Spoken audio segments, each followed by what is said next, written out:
Another set of guard players as the midfielder in here for the Alkaline C. We have Vergara playing for the first time, and that's the finish for this speedy guard, Vergara. Mid-range jumper is good for number 3 for V-Works. Mahuhuli yung pasa na yun. Here comes number 1 with a layup. Bitin yung layup niya. Vergara with the basketball. Ooh, going fancy with the ball. It's like a Magic Johnson pass. I don't know if you're able to watch him play. Naabutan ko yung highlights niya, Coach Darrell, no early 2000s. Pero syempre, retired na siya noon. Yeah. When I started to take interest in the game. I was able to watch Magic Johnson during his return. I think that's 1995 or 1996. Pagbalik niya, power forward na siya. That's how big he is. He played for the point guard position back in his prime days, right? As a 6'9" point guard, the tallest point guard that we ever saw. But when he returned, he became a power forward already. Alam mo, Coach Darrell, he is probably one of the arguments why MJ is not the greatest player of all time, no? There's an argument that MJ never dominated because Bird and Magic was the primary thing, kumbaga, nung beginning ng career ni MJ, and he was only able to win when those two retired, basically, Coach Darren. Actually, he was able to win nung medyo nag-age up na yung Detroit Pistons, the bad boy Pistons. Doon nakakuha ng championship etong the GOAT, MJ. Pero syempre, dynasty, it comes and go. If it's the Bulls dynasty during the 90s, it's the Lakers on the 2000s. You know, talagang nakakaroon ng runs every team. And whatever the situation is, kung ano yung on-demand that time, yun yung nananalo. Like, during those early days of basketball, it's the big man who's really dominating, you know, the basketball scene. Yung mga just dump it to the post and let the big man operates. Of course. Diba? It's a different brand na ngayon, no, Coach Darrell. With today's game, the three-point shot, of course, the revolutionary three-point shot. Before kasi, the closer you are to the rim, the better, the higher percentage. That's why the big man dominates. And there's a time also na ang naging demand naman is hero basketball. Just give the possession to the best player on the squad. Just do an isolation offense. Yung time ng early 2000, yung Kobe and Shaq era. Kobe, Shaq, the likes of Penny and Howard. Actually, nag-abot ba si Penny at si Howard? No, they did. It's Jameer Nelson, the point guard of and Orlando Howard. Magic. It's always the 1 and 5 combination ng early 2000s. You have to have a very, very strong and stable big man underneath and a very good point guard to feed that big man again and again. And if necessary, to extend the floor, to give space to the big man. May mga time na yung point guard talaga it's just a pure passer and a shooter, right? The era of Derek Fisher, the era of Chris Paul, the likes of Jason Kidd. Pass first point guard. But an underrated superstar, I may say, is Gary Payton. He defend really well, can defend up to 1 to 3 position, but he doesn't have getting much of a credit on what he is doing. Hindi ako knowledgeable kung saan talaga naglaro si Gary. Is he player Supersonics?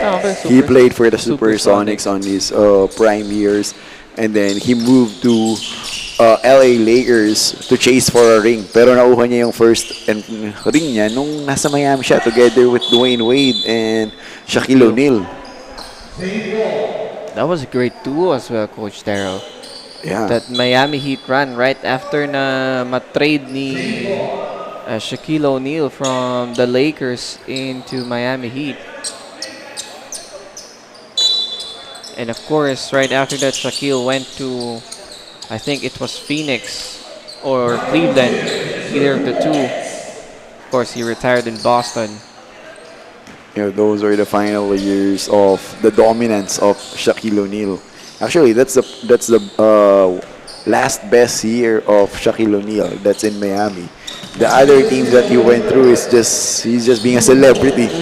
Exactly, in Phoenix, in Cleveland, and in Boston. No, a lot of people doesn't know that in his last year of playing, Shaquille He O'Neal ended was a his year. journeyman already. Yep. Because we all knew him played for The Lakers, Orlando Magic. yes. And there's a timeout on the floor here. We'll be right back after a short break.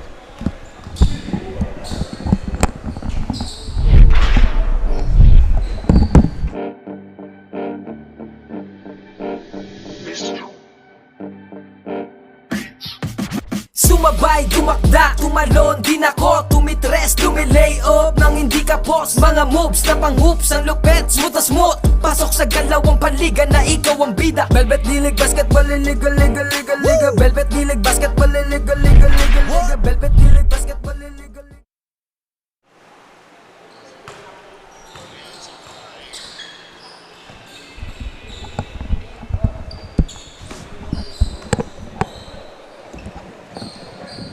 And back from the timeout, it's 58-36 at the moment.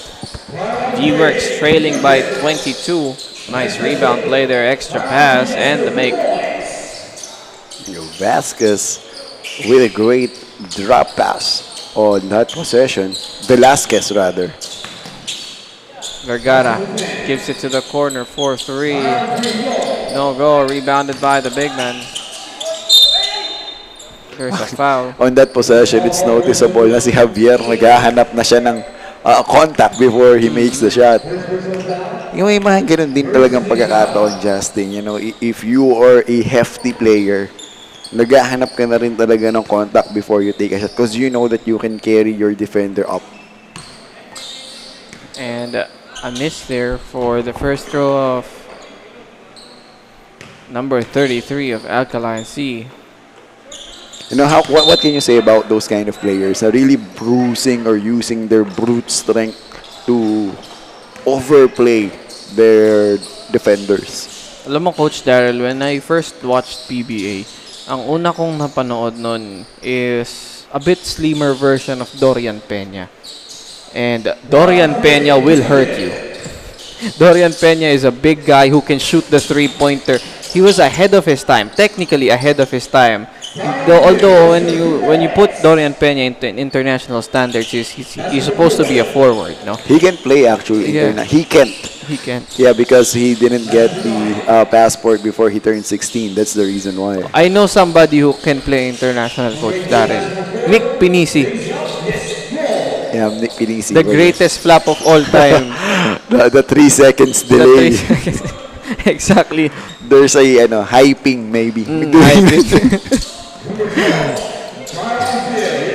That clip was so viral, Coach Daryl, that it is included in the 100 most funniest moments of the decade ng ESPN. And even in Shock and a Fool, lumabas yung sena. And not only that, kasama din doon yung kay RDO, yung he tries to block LeBron James. Yes, of course, the classic Hodor, our beloved Hodor of former TNT Katropa and former Meralco both.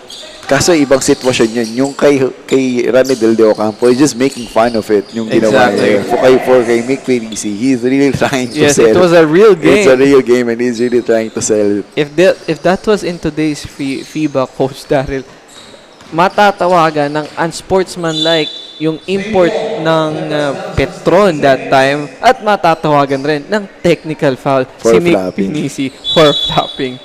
Ano may inabot ko pa yung ganong time na pwede mag-flop? Yung mga ganong klaseng you're going to sell the call kahit a slight push lang. Because the replays back in the days, actually yung mga small grassroots leagues like this, hindi naman siya televised or even live streamed. You know, kaya talagang kayo lang yung nakakita dun sa court. And whatever happened there will stay there. You know, and even on the collegiate ranks, pixelated ba yun pagka zoom? Yeah, talaga kita mo ba yung mga tuldok-tuldok? So those were the days when we played on a national televised game. And they're just like playing a game of horse at the moment, Coach Daryl. Who has the more fancy finish on the other end? This is really lax. They're just showing off their offensive prowess. Literally no defense at the moment, Coach Daryl. You see, there's only 3 players on that side of the court, and the others are already waiting by the half court. Naghihintay na lang sila ng fast break. With a minute and 10 remaining in this quarter.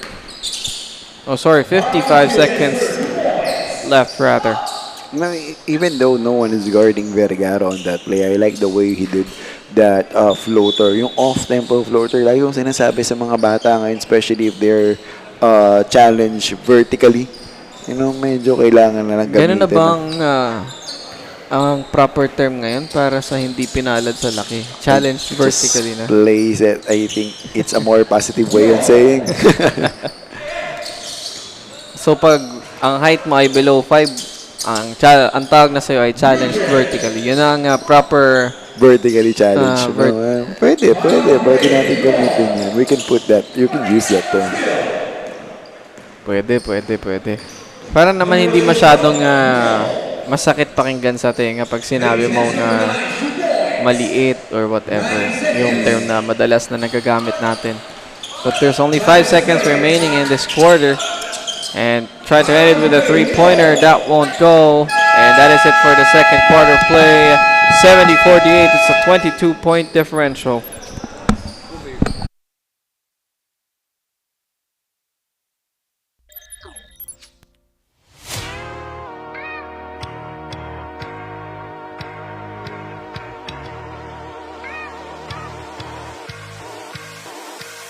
Ito ang liga, ito ang liga, ito ang liga. Ito ang liga, ito ang liga, ito ang liga. Ipakita mo, ipakita mo, ipakita mo ang kaya mong gawin. Ipakita mo, ipakita mo, ipakita mo ang kaya mong gawin. Ito ang liga, ito ang liga, ito ang liga. Ito ang liga, ito ang liga, ito ang liga.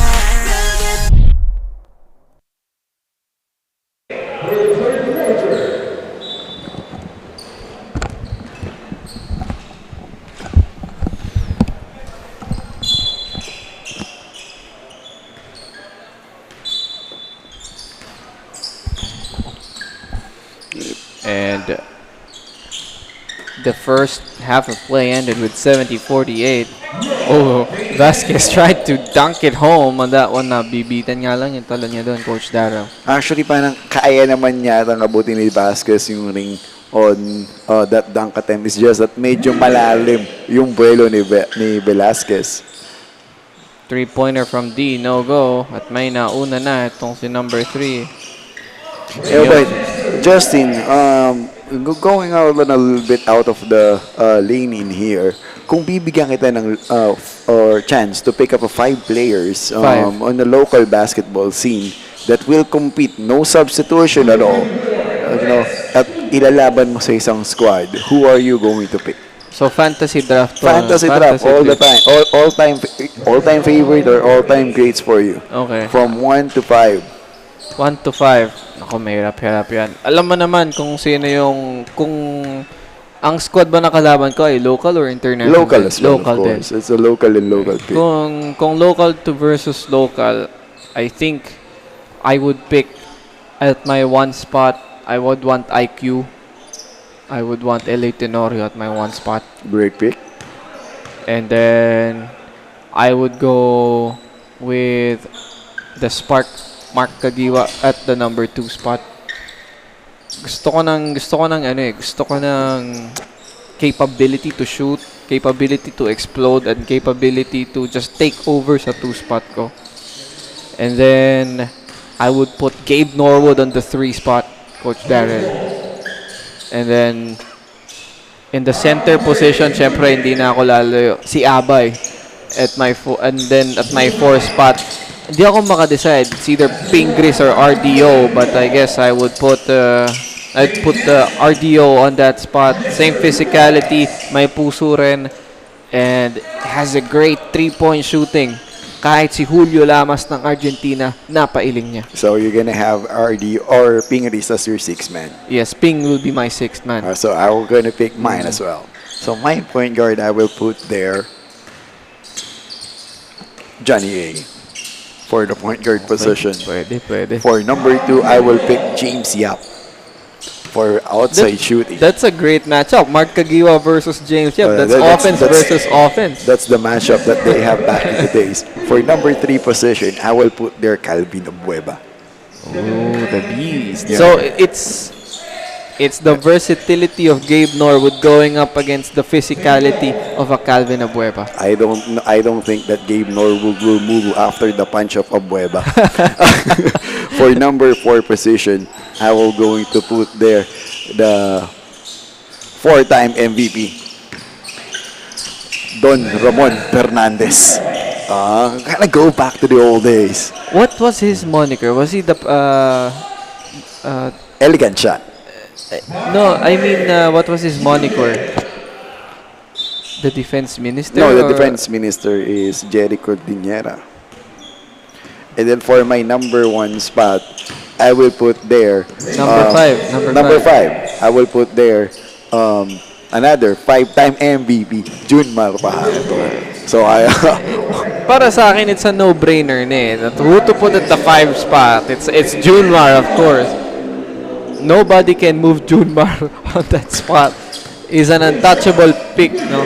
Unless the situation who calls did you get for another. number 5? Sorry. Also Junmar. Junmar. Din. So I'll change mine. Sige, sino I would sa'yo? put Asita Olaba for number 5. Prime Asitaw The Lava. prime Asita Olaba. So, and for my number 6 position, probably I'll pick Jason Castro. The Blur. The Actually, Blur. at number 6 position, pwede ko ring ilagay dyan si Jimmy. Every time I'll need somebody to pull me out of the ditch, Jimmy, pasok. Great pick, great pick. Jimmy Alapag has pulled out Philippines out of the ditch so many times against Korea in 2013. Almost pulled us out against Argentina in 2014 when he showed up in the last minutes of that game. Coach Daryl, tambak tayo ng 20. Almost 20, 17 points in the 4th quarter. And then Jimmy said, uy, wait lang, hindi pa tapos ang laban. No, you've asked me about the moniker for Don Ramon Fernandez. It's El Presidente. Ah, yes, Yeah, El Presidente. Ang social nung pangalan, El Presidente. You got bad nicknames like for Dennis Rodman, the Worm, but you get great nicknames as well, like for Allen Iverson, the Answer. Oh, give me 5 nicknames, or just give me 3 nicknames that you love for Monikers? moniker for the PBA. PBA, I like the Fast and the Furious. It's together, the Fast and the Okay, Furious. 1. Mark Kagiwa and of course JJ Helterbrand, and then I like the General. He was a teniente at first, right? He was a teniente and then he was promoted to the General. Okay. And then it just brings smile to my face whenever I hear the Beast for some reason. It's either the Beast or the Pinoy Sakuragi. Okay, so those were the new names that you have. For me, we're going to go back from the old days. I like the Aerial Voyager. Wait, Samboy. No, that's not Samboy. That's Coach Pock, Vergel Meneses. Vergel Meneses. And then the next one is Samboy, Skywalker. Skywalker, okay. Kaya nako-confuse ka kasi Yeah, both of the them same. is just Hang time, pure hang pure time. hang time. And the other one is Flying A. So, those are the names that I like. Yung mga moniker na... Isa pa is The Rock. Yung mga- The Ageless Rock. The Ageless Rock now. Asitaw Lava. Those are the monikers na tumatak sa atin, syempre. Of course, there's also the tank. Noli Noli Locsin. Locsin. Noli Locsin, I don't know why. But even though he's hefty, heavy na talagang, you're going to look nearly obese, pero kaya pa rin mag-dunk. Grabe yung Noli Locsin. Even in his... I watched an all-star game before. All-time Ginebra versus all-time... it's either Alaska Pure or Foods. Pure Foods. So, Noli Locsin was dominating in the paint. Dahil sa UNTV Cup, nag-360 pa si Noli Locsin. Imagine a guy weighing almost 130 kilos probably dunking in front of you. That would be a terrifying sight. And he's brutal in the paint. And look at this score, Justin, 64 to 91. What did I tell you, Coach Darrell? Hindi pa tapos yung second and third period natin.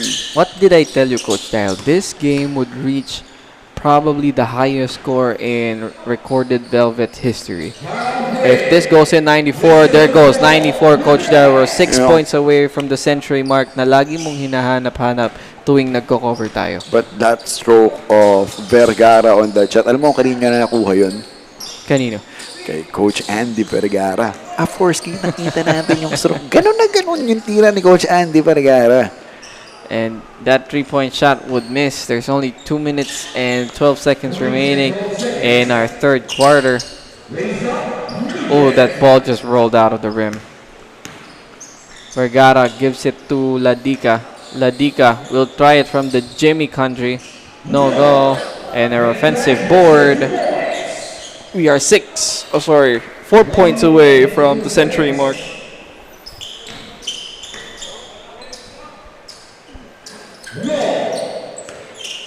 Vergara dribbling and dicing, almost loses the leather. Hands it over. Franco for three.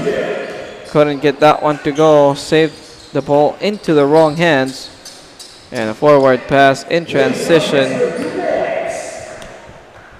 There's a minute and 25 seconds remaining in this game. Sorry, in this quarter rather. Vergara gives it to Franco at the corner. To the other side. Fires the three. Too strong. Here comes V-Works in transition. Number 3. Go get that one to fall. You know, we are saying like here somewhat like an exhibition game already. You know, we know that this will be a total domination for the Alkaline C. But it's like we are seeing an exhibition game in here. Here comes Alkaline C again. Stop, pop 3. No delivery. He tries it again from top of the key, and he delivered that one. 99-68. We're 1 point away from the century mark.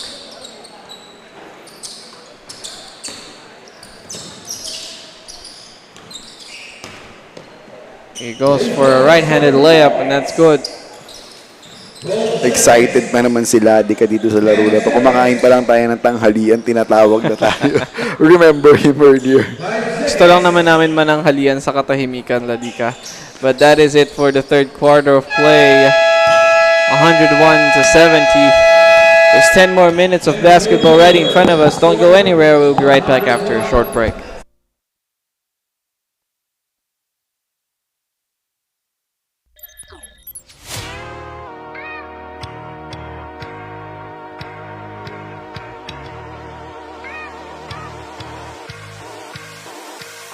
Ito ang liga, ito ang liga, ito ang liga. Ito ang liga, ito ang liga, ito ang liga. Ipakita mo, ipakita mo, ipakita mo ang kaya mong. So back here at the fourth period, fourth and final quarter for this almost an exhibition match that we are seeing now between Alkaline C-A and V-Works. Justin, we mentioned about exhibition match. You've been on the industry for quite some time now. I'll ask you, what is the best exhibition match that you've ever watched? That's probably all-time Barangay Ginebra versus all-time Pure Food / Sunmig Coffee / Magnolia. Okay. Oh, wait lang, Coach. Dahil andun ako nung bata ko, naalala ko pa. The first time NBA players played in the country. Sila JaVale McGee, I think Kobe Bryant, Kevin Durant. I don't think Kyrie Irving was there. I think I can clearly remember the three. Those three I can. James Harden, the young James Harden was They there. were young, yes. They were still in the trio of OKC was still intact That's right. around Even that time. Kevin Durant is included in that lineup, and Derrick Rose. Imagine that. Yes, a Derrick Rose. healthy Derek 2000 Before the time injury MVP happens, Rose. before the Yes. MVP season. It was a great night in Manila kasi yung sumunod na NBA, what do you call this? NBA exhibition dito sa Manila ay parang scam, ika nga, dahil hindi naglaro ang NBA players kontra sa PBA players It's like because of a contract clause. they just conducted some basketball drills, so it's way different than what they have during the first time. So since that you picked that, actually that's my first pick. My next best exhibition game that I ever watched is during the early 2000 when they held the Crispa Reddenizers all-time competing against the all-time Toyota Crispa? Crispa and Toyota. It happened Hindi. on the Araneta Coliseum. Hindi pa ata buhay yung magulang ko nung Defunct yung Crispa, no? Pero yeah, it really amazed me, and doon ako na sa exciting game nung mga veterano. Imagine all game long, Sonny Jaworski at just the sideline signing a lot of autographs while the game is ongoing. Pero nung fourth period, pumasok siya.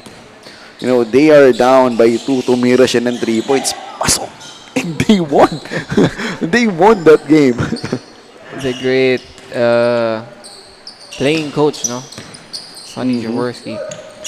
Ang ganda din ng lineup doon ng Toyota against Crispa. Those were the days. Sa history books na lang natin nababasa at ngayon sa mga history vlogs na lang natin napapakinggan yung mga ganong klaseng kwento. Pero syempre, it's really good to understand where it really started. The basketball craze that we have here in the Philippines started during the days of the great Kaloy Loizaga. Of course, others argue that he is the best basketball player of all time from the Philippines, Kaloy Loizaga. Yeah, isa siya doon sa naka-bronze sa before the FIFA World Cup. Yeah. FIBA World Cup, yeah. Yung highest achievement of an Asian country Ever. is being ay hawak ng Pilipinas. Doon yung sa Brazil that it happened. Alam mo, Coach Daryl, the Philippines has been a stalwart of basketball in Asia. Lahat ng kapitbahay natin sa buong Southeast Asia, including buong East Asia, lahat powerhouses when it comes to football. Tayo lang ang powerhouse when it comes to basketball. Of course, lately, Japan is on the rise when it comes to the discussion of basketball, and of course, Korea as well has been a rival for the Philippines, including China. Pero in the early 2000s, it's always just us. It's always the Philippines, China, Japan, and South Korea in this region of the world. And when you go further down, it's just us, Philippines. Yeah, before the Korean craze that we are experiencing now for the Gen Zs, naabutan pa natin yung mga balita about one of the great Korean players, si Shin Dong-pa. I don't know if you know him, but isa yon sa isang magaling na players coming from the Korea. Grabe ang naalala ko pa noon nung pinapanood ko yung documentary that was narrated by what was his first name? Webb. Freddie Webb. The great Freddie Webb. It was the documentary of the Korean girls. He discussed kung paano tayo natalo ng paulit-ulit sa Korea for 40 straight years, Coach Daryl. So, it was really heartwarming experience. Nanonood ako live on TV noon, Coach Daryl. Di ko makakalimutan yung laro na yon. Muntik ko nang patayin yung TV nung tinambakan tayo ng 10 ng Korea in the fourth quarter. Sabi ko, ay, tapos na to. Hanggang third quarter na naman ang gilas. Pero hindi. Pinatunayan nila. Jimmy Alapag showed up. Jason Castro showed up. Japet Aguilar showed up. And of course, the iconic Pingris moment. The putback of Pingris, right? Alam mo ba, Coach Daryl, may sikreto ako. Up to this day, kabisado ko yung sequence na yun.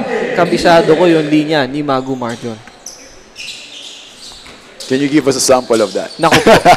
No, kidding aside, it won't be.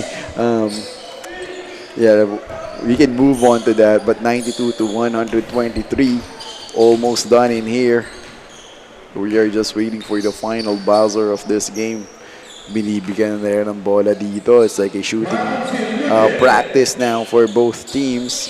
Parang nagpipiso-piso na lang dito eh, itong dalawang teams na to. And a missed three-pointer. Vasquez. Pass it to his teammate. And luluwa pa nung ring yung tira na yun. That was an unfortunate sight there. And he fires the three. Came out short. Bounded by number 9. Behind the back dribble. And he will stop and pop the three. Luluwa nga lang din. Vergara grabbed another rebound. Forward pass to the big man Javier. And Javier tried the dunk. Traveling pa yung pwede ni Javier, but it will just be a let go. Parang 4 na step yun, Coach Daryl. Muntik pang umabot ng 5. But let's talk about the next week's schedule that we have. It's the championship. Yeah, the competition will be tighter on that. Actually, the competition today is really amazing. It's just that this game that we have will just be a walk in the park game for everybody. Pero yung mga games natin kanina, you know, I'm really running out of breath. Yung mga laban ng San Beda and RA Elite. I would agree. Maganda yung tapatan ng RA Elite at San Beda right before this ball game. And, you know, next Sunday rather, Coach, dahil may isa pa tayong finals game na kailangan, rather semi-finals game na kailangan tapusin. And that is with LaSalle Green Hills and Arellano. Yung magandang tapatan din yun. It's been a while nung huli ko nakita sila Ison and Coach Renren Ritualo. Yun din ang sasabihin ko. It's been a while since I've seen James Ison. No? Every time I have to cover a game for a Velvet Game Day, sigurado makikita ko si James Ison. And this is, I think, the only first time in the history of my coverage here in Velvet D-League na hindi ko nakita ang mukha ni James Ison. And I'm really waiting for the improvement of Carl Nonoy. Tanong ko sa'yo, sino mas pogi, Mark or Carl? Quick answer! Hindi ako mag-talk. Ayoko ng issue. Yeah, but both of them are Parehong really good pogi. person at parehong magaling maglaro. They play differently though. They're playing contrast basketball, no? They're not the same players, which is unique, no? Kasi madalas pag magkapatid, you have the same I totally disagree on you on that. Seth and Steph. Have you seen me and Dilon play the same way? Nung bata kayo No, even though when we were young, magkaiba Of kami. course ngayon mas malaki na yung contrast. Kuya D is still is playing the 1-2 spot and you're playing the I'm playing the one spot before.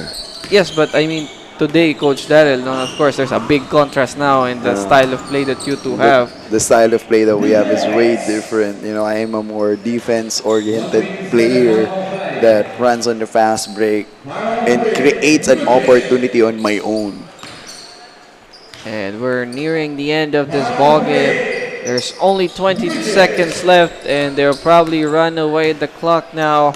Yes, they would. At the end of the fourth quarter, it's 127 to 105. It was a walk in the park for Alkaline C, and V-Works will bow down and out of the tournament.